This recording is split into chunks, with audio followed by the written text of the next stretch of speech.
કેશોદ તાલુકાના છેવાડાનું ગામ ડેરવાણમાં છાયણ કૃપા ટ્રસ્ટ અને બાગોત્રા પરિવારના સંયુક્ત ઉપક્રમે તારીખ 21/2/2025 ના રોજ વીર આહિર પૂજ્ય ભારા બાબાની પુણ્યતિથિ નિમિત્તે મહા રક્તદાન કેમ્પ ગુજરાત આહિર સમાજના પ્રમુખ અને પૂર્વ કેબિનેટ મંત્રી એવા આહિર સમાજના ભામાસા જવાહરભાઈ પેથલજીભાઈ ચાવડાની રક્તતુલા સાથે છાયણ કૃપા ભવનનો શિલાન્યાસ પ્રસંગ તેમજ બકોત્રા પરિવારના સુરાપુરા શ્રી વીર આહિર ભારા બાપાના બલિદાનને સાર્થક કરતો વિશેષ પ્રસંગ યોજાયો હતો, જેમાં તમામ આહિર સમાજ તેમજ ડેરવાણ સમસ્ત ગામ અને આવનાર લોકોએ રક્તદાન કર્યું હતું. કાર્યક્રમ પૂર્વે મહાનુભાવો અને અતિથિ વિશેષ જવાહરભાઈ ચાવડા દ્વારા દીપ પ્રજ્વલિત કરી કાર્યક્રમનો શુભારંભ કરવામાં આવ્યો હતો. બાદ આવનાર તમામ મહેમાનોનું સ્વાગત કર્યું હતું.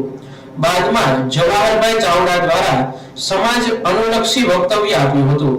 કાર્યક્રમના અંતે જવાહરભાઈ ચાવડાની રક્તતુલા કરવામાં આવી હતી, જેમાં 332 જેટલી બ્લડ બોટલ એકત્રિત કરવામાં આવી હતી. અંતે સમૂહ મહાપ્રસાદ તમામે સાથે લીધો હતો. ડેરવાણ મુકામે અમારા ભારા બાપાની બકોત્રાની પુણ્યતિથિ નિમિત્તે ભેગા થયા હતા.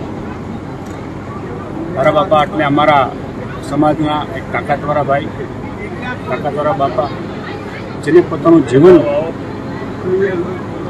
સમાજ માટે, કુટુંબ માટે, ગામની આબરૂ માટે અને એ વખતના સ્ટેટ માટે પોતાની જિંદગી ગુમાવી હતી. તેના બલિદાન માટે આ જગ્યા ઓળખાઈ છે. તેના ભાગરૂપે આજે પોતા કુટુંબ આખું ભેગું થયું હતું અને બ્લડ ડોનેશન કેમ્પ રાખ્યો. મારું વજન કરતાં બમણું મેં ભેગું કર્યું, એટલે તે તકે બધા કુટુંબોને, ભાઈઓને મેં આભાર પણ માન્યો. આમાંથી પ્રેરણા બીજાને એવી લેવા જેવી છે કે સમાજ માટે તમે કંઈ સ્પેશિયલી કંઈ કરો તો સમાજ તમને 100, 200, 500 વર્ષ પછી પણ યાદ રાખી શકે છે.